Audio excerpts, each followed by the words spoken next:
Hello and welcome back. The last video I started with carboxylic acids. I talked about nomenclature, structure, some methods of preparation, and finally some physical properties of carboxylic acids. In this video, we will be seeing some chemical reactions of these carboxylic acids and finally some uses. So let's get started with chemical reactions. First, we'll be studying about the acidity of carboxylic acids, how they are acidic, then arrange the carboxylic acid groups in some order, and so on. And we will be seeing some reactions due to this acidic nature.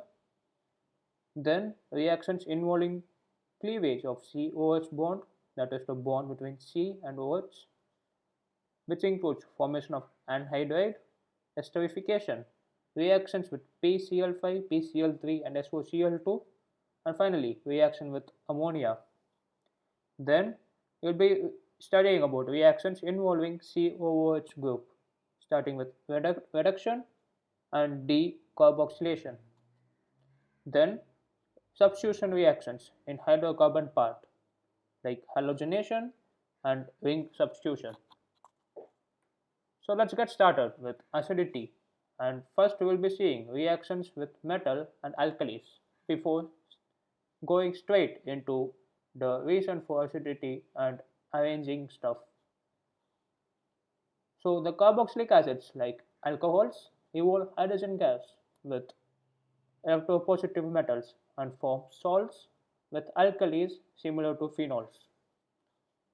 So 2 moles of RCOH with 2 moles of Na gives me 2 RCO minus Na plus, that's a salt, carboxylate salt of sodium with hydrogen gas evolved.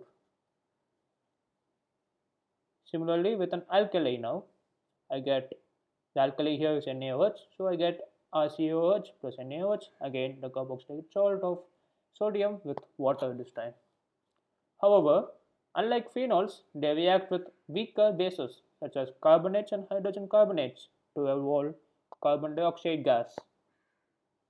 Like this, RCOH plus NaHCO3 gives me a similar salt with water, and carbon dioxide is also evolved.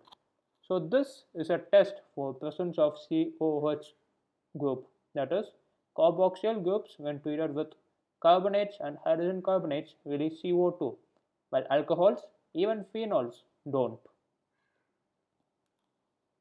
So this is a test to detect the presence of carboxyl group in an organic compound. Carboxylic acids dissociate in water to give resonance stabilized carboxylate anions and hydronium ion like this. So RCOH in H2O gives H3O plus plus RCOO minus that has two resonance structures like this. So before moving on, we will be reading some terms which you should be familiar by now. First is Ka. What is Ka? K is acid dissociation constant, that is concentration of H3O plus into concentration of RCOO minus by concentration of H2O into concentration of RCOH, and pKa is minus log of Ka, just like how pH is defined as minus log of concentration of H plus, pKa is minus log of Ka. pKa of trifluoroacetic acid, that is the strongest carboxylic acid, benzoic acid and acetic acid, are 0.23, 4.19 and 4.76 respectively. You don't have to remember the pKa values, this is just for your reference. We'll be seeing this trend, like we'll be studying the trends in the coming video, and just for your reference I have given this numbers over here. And by the way, the strongest carboxylic acid is trifluoroacetic acid. Smaller the pKa, the stronger is the acid. Yeah, because better it is as a proton donor. So strong acids have pKa less than 1. Acids with pKa between 1 and 5 are said to be moderately strong. Weak acids have pKa between 5 and 15, and extremely weak acids have pKa more than 15. So now a quick question for you.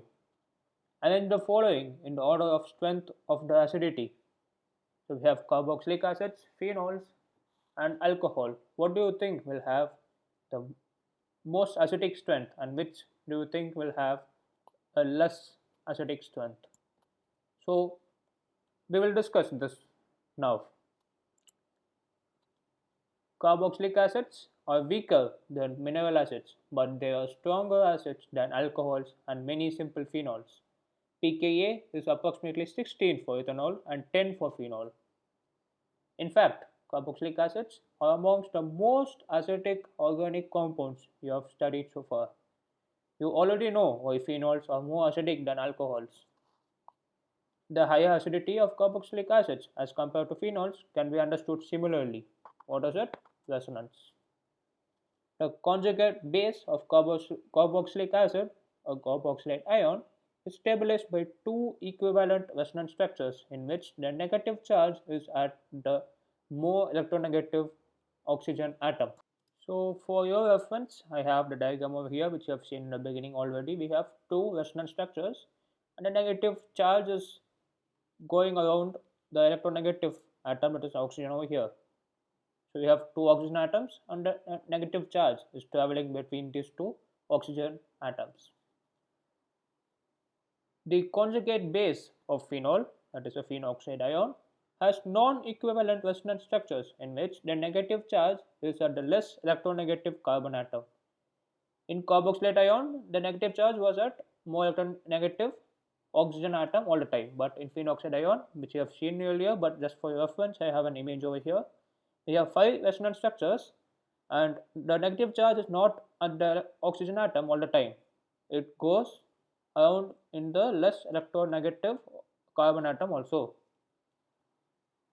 So therefore, resonance in phenoxide ion is not as important as it is in carboxylate ion. Further, the negative charge is delocalized over two electronegative oxygen atoms in carboxylate ion, whereas it is less effectively delocalized over one oxygen atom and less electronegative carbon atoms in phenoxide ion. Thus, the carboxylate ion is more stabilized than phenoxide ion. So, carboxylic acid are more acidic than phenols. I hope you understand why we are taking the conjugate base and comparing the acidic strength. Basically, we are taking the conjugate base. We are saying which of the following conjugate base is more stabilized due to various factors like resonance and inductive effect. And we say whichever is more stabilized, that is more acidic. Now let's see effect of substituents on the acidity of carboxylic acids. Substituents may affect the stability of conjugate base and thus also affect the acidity of carboxylic acids.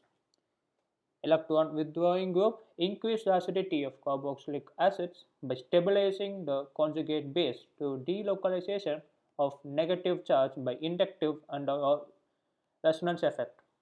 So an electron withdrawing group is a -I or a -R group and it withdraws electron. So the negative charge is stabilized further in the conjugate base and hence the acidity increases. So this is an image for illustration. Conversely, electron donating groups decreases the acidity by destabilizing the conjugate base. It's just the opposite of electron withdrawing group. It gives the electron, it's a plus I and a plus R group, any of these, and it, instead of pulling the electrons, it gives the electrons to the negative charge. So further destabilization takes place and hence the acidity decreases, something like this. The effect of following groups in increasing acidity order is phenyl less than iodide less than Br less than Cl less than F less than Cn less than NO2 less than CF3. So CF3 is the most, then we have NO2 second most, cyanide as third, and so on. Thus, the following acids are arranged in the order of increasing acidity. I don't want to read this again, you can read it for yourself, and this is the reason why trifluoroethanoic acid is the strongest organic acid that we have seen. It is because of this effect of substituent, that is CF3, that makes it more acidic. Yeah. Direct attachment of groups such as phenyl or vinyl to carboxylic acid increases the acidity of corresponding carboxylic acid, contrary to decrease expected due to resonance effect. So if you have a vinyl group like this, for example, the resonance structures possible are these two, and this is because of greater electronegativity of sp2 hybridized carbon to which carbonyl carbon is attached. Again, note that as expected, the acidity does not decrease. Yeah, it increases because of this factor of sp2 hybridization carbon that is attached to the carbonyl. I'm sorry, that is attached to the carboxyl carbon. Yeah, the presence of electron withdrawing group on the phenyl of aromatic carboxylic acid increases the acidity, while electron donating group decreases the acidity, like we have seen before. Hence, when we have these three compounds, we see that the thing with methoxy, the pKa is 4.46. For benzoic acid, it is 4.19, and for 4-nitrobenzoic acid, it is 3.41. That means 4-nitrobenzoic acid is most acidic among these, while 4-methoxybenzoic acid is least. Why? OCH3 is an electron donating group, and because of this, the acidity decreases. We have discussed this before already. And NO2 is electron withdrawing group. So because of this, due to stabilization of conjugate base, which I have seen before, this 4-nitrobenzoic acid has lesser pKa value and hence more acidic. Now let's move on to reactions involving cleavage of COH bond. First, formation of anhydride. Carboxylic acids on heating with mineral acids such as H2SO4 or with P2O5 give corresponding anhydride. So this is what is happening. We have two CH3COOH over here, and I treat it with the above reagents. I get an anhydride. This is simply a loss of water molecule. So it's a dehydration to be precise. Next, esterification, which is an important reaction and it has a wide application in day-to-day life. So carboxylic acids are esterified with alcohols or phenols in the presence of a mineral acid such as concentrated H2SO4 or HCl gas as a catalyst. RCOH or OH. In terms of H dash, I get RCOO dash, that is ester along with water. So for esterification, we need a carboxylic acid group and water with a H2SO4 or HCl gas as a catalyst. By the way, I've skipped the mechanism of esterification. You can refer to the book. It's pretty simple if you need to know about it. So next, reactions with PCl5, PCl3 and SOCl2. The hydroxyl group of carboxylic acids behave like that of alcohols and is easily replaced by chlorine atom on treating with PCl5, PCl3 or SOCl2. So like these 1, 2 and 3. You have seen this in when we try to prepare alkyl halide from alcohols, right? And for a similar reason, reactions with SOCl2 is preferred because the other two products are gaseous and escape the reaction mixture, making the purification of products easier. Next, reactions involving cleavage of COH bond with reaction with ammonia. Carboxylic acids react with ammonia to give ammonium salt, which on further heating at high temperature give amides. CH3COOH, ammonia, I get ammonium acetate, and further heating a molecule of H2O is lost and I get acetamide, that is CH3CONH2. Similarly with benzoic acid, ammonia, a salt, further heating, I get benzamide.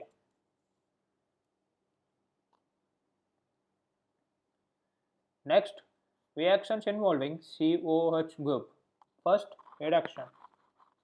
Carboxylic acids are reduced to primary alcohols by lithium aluminum hydride or better with diborane.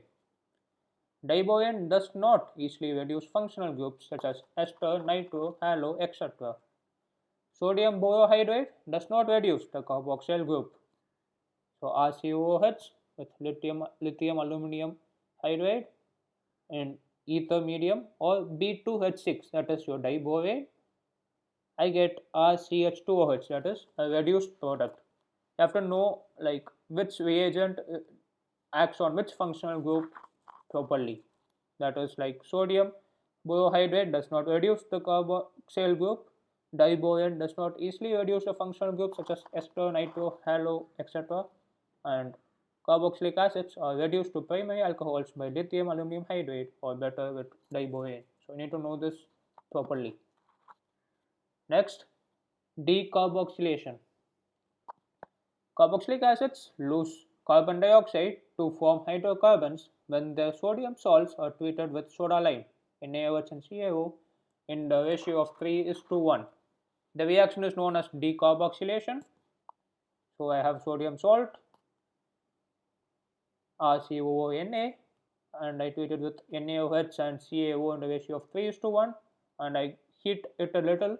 I get RH, that's an hydrocarbon with Na2CO3 as byproduct. Alkali metal salts of carboxylic acids also undergo decarboxylation on electrolysis of the aqueous solutions and form hydrocarbons having twice the number of carbon atoms present in alkyl group of the acid. Does this sound familiar? Yes, this is the reaction which is known as Kolb electrolysis that you might have seen in unit 13 of class 11. Next, substitution reactions in hydrocarbon part. First among them is halogenation, which is pretty important. Carboxylic acids having an alpha hydrogen are halogenated at alpha position on treatment with chlorine or bromine in the presence of small amount of red phosphorus to give alpha halocarboxylic acids.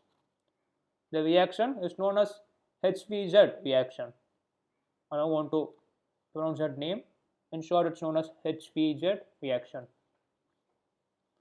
So RCH2COOH, it has two alpha hydrogens in presence of halogen and red phosphorus followed by H2O.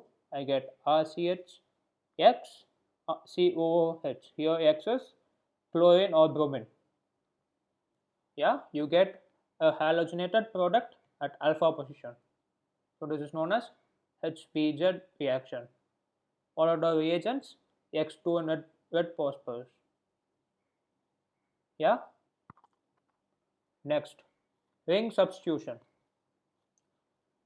Aromatic carboxylic acids undergo electrophilic substitution reactions in which their carboxyl group acts as a deactivating and meta-directing group, similar to aldehydes. So, benzoic acid Br2FeBr3, that's a halogenation. I get a meta-substituted bromo benzoic acid. Similarly, benzoic acid concentrated HNO3 and concentrated H2SO4, I get a meta-nitro benzoic acid. However, they do not undergo Friedel-Crafts reaction because the carboxyl group is deactivating and the catalyst aluminum chloride, that is a Lewis acid, gets bonded to carboxyl group. Why doesn't it undergo Friedel-Crafts reaction? Because the carboxyl group is deactivating and the catalyst AlCl3, that's a Lewis acid, gets bonded to carboxyl group. So with this, we have come to the end of the chemical reactions of carboxylic acids. Before we conclude this video, let's look at some uses. Carboxylic acids serve as starting material for several other important organic compounds such as anhydrides, esters and chlorides, acid chlorides, amides, etc. Methanoic acid is used in rubber, textile, dyeing, leather and electroplating industries. Ethanoic acid is used as solvent and as vinegar in food industry. This you might be knowing. Hexandioic acid is used in the manufacture of nylon 66. Esters of benzoic acid are used in perfumery. Sodium benzoate is used as a food preservative. Higher fatty acids are used for manufacture of soaps and detergents. So with this, we have come to the end of this video. To summarize, we started off with chemical reactions of carboxylic acids. First, we saw the reactions due to the acidic nature. Then we moved on to reactions due to cleavage of COH bond. Then we saw reactions involving COH group. Finally, some reactions involving the hydrocarbon part, which included HVZ reaction. And finally, we saw some uses of carboxylic acids. With this, we have finished this unit, that is unit 12, aldehyde ketones and carboxylic acids. Hope you found the content in this video and in the previous videos interesting and helpful. Thank you for watching the videos and goodbye.